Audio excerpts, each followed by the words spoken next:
இந்த 2 பேர் தான் இப்ப இந்த 20 நிமிஷத்துல உங்க வாழ்க்கையை சீரழிக்க போறான். 20 நிமிஷம் தான்.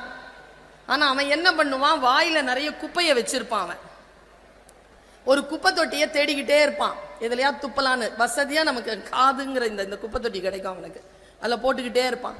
நாமளும் ஒன்றும் தெரியாத மாதிரி வாங்கி சேர்த்து வச்சுக்கிட்டே இருப்போம்.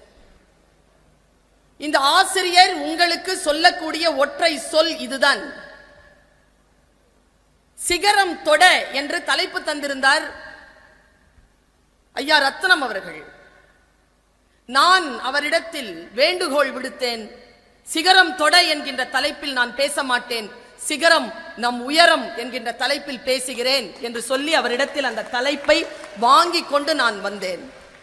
என் பேச்சை கொஞ்சம் கவனமாக கேள். வாழ்க்கையில் உன்னை கடந்து போய்விடாமல் உனக்குள் நுழையக்கூடிய ஏதோ ஒரு சொல் உன்னை தேடிக்கொண்டிருக்கிறது. அது உன்னை கடந்து போகாதபடிக்கு நீ விழிப்புணர்வோடு இருந்தால் அது உன்னை வந்து சேரும். வாழ்க்கை என்பது மறுபடியும் மறுபடியும் வாய்ப்பை தராது. இதுக்கு மேல வக்கீல் ஆயிட்டு மார்கண்டேயன் என்ன பண்ண போறாரு? என்ன பண்ணுவார் தெரியுமா? நானா வக்கீல் தான் சொல்லிக்கலாம், அவ்வளவுதான்.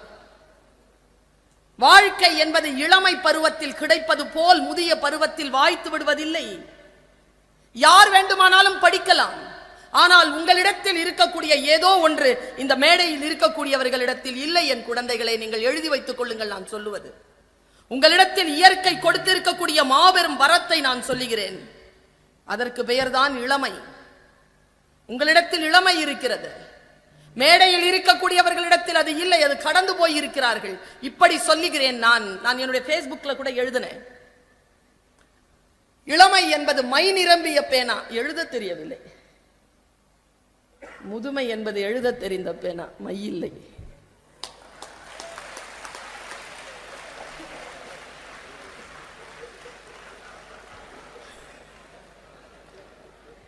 பல பேர் வெட்கித்து தலை குனிகிறார்கள். உங்களிடத்தில் இருக்கக்கூடிய அந்த இளமையை எப்படி பயன்படுத்த போகிறீர்கள் என்பதுதான்.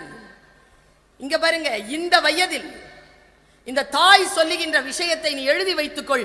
17 வயது முதல் 25 வயது வரை நீ எதை செய்வாயோ வாழ்க்கை முழுவதும் அதைத்தான் செய்வாய்.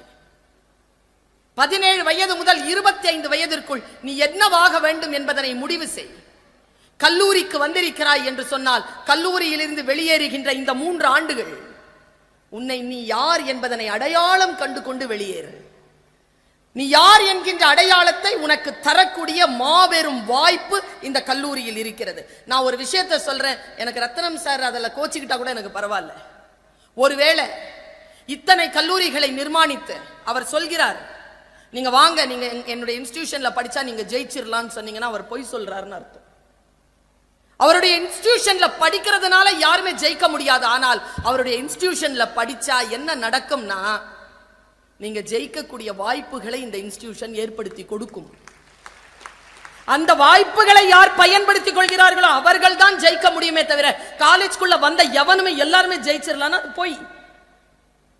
நான் ஒரு 10 நாட்களுக்கு முன்னால் குழந்தைகளே, என்னோடு first year second year final year படிச்ச +1 +2 படிச்ச ஒரு குரூப் ஆஃப் ஸ்டூடெண்ட்ஸை நான் சந்திச்சேன், என்னுடைய ஃப்ரெண்ட்ஸை சந்திச்சேன். எனக்கு என்ன கிரக நிலைன்னு தெரியல.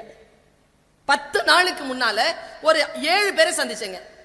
7 பேரை சந்திச்சேன். அதில் ஒருவன் என்னோடு கல்லூரியில் படித்தவன். நான் ஒரு காலேஜ்ல படிச்சேன், அவங்க வேற காலேஜ்ல படிச்சாங்க. நாங்களாம் காம்படிஷனுக்கு வருவோம். அந்த நேரத்தில் திடீர்னு எனக்கு ஒரு ஃபோன், பர்வீன் உங்களை பேச்சை கேட்ட ரொம்ப நல்லா இருந்தது, எனக்கு ஞாபகம் இருக்கு. ஐயோ 30 வருஷத்துக்கு முன்னால. ஆமா இல்ல, நீங்க தானா? ஆமா நான் தான். எங்க இருக்கிறீங்க? திருச்சி போயிட்டு ராத்திரி 10:45 ஃபிளைட், வீட்டுக்கு வந்துட்டு இருக்கிறேன். எத்தனை மணிக்கு வந்து சேருவீங்க? 11:30க்கு வரோம். எப்படி போவீங்க? வண்டி சொல்லியிருக்கேன். வண்டி வேணான்னு சொல்லுங்க, நான் வந்து கூட்டிட்டு போய் உங்களை வீட்டில் விடுறேன். எதுக்கு உங்களுக்கு? இல்லை நான் வரேன், இப்போதான் உங்க பேச்சை கேட்ட உங்களை பார்க்கணும்னு இருக்கு, நான் வரேன். சரி, 30 வருஷம் கழிச்சு ஒரு நண்பனை பார்க்கிறேன். வந்து நிறுத்துறான் பாருங்க, அரைவல்ல ஆடி கார்ல வந்து நிக்கிறான். ஒரு ஆடி கார்ல வந்து நின்று என்னை கூட்டிட்டு போய் என்னுடைய வீட்டு வாசலில் விட்டு வணக்கம் சொல்லிட்டு போயிட்டான்.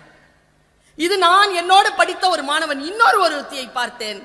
அந்த பெண் ஒரு கட்டடத்தினுடைய திறப்பு விழா, அந்த திறப்பு விழாக்கு போயிருந்த பொழுது அங்க ஹாஸ்பிட்டல் அது. அங்க ஊசி போடுற ஒரு சின்ன இடம் இருக்கு. அந்த சின்ன இடத்துல ஊசியை கழுவி கொடுக்கின்ற அந்த அட்டெண்டர் வேலையில இருக்கா.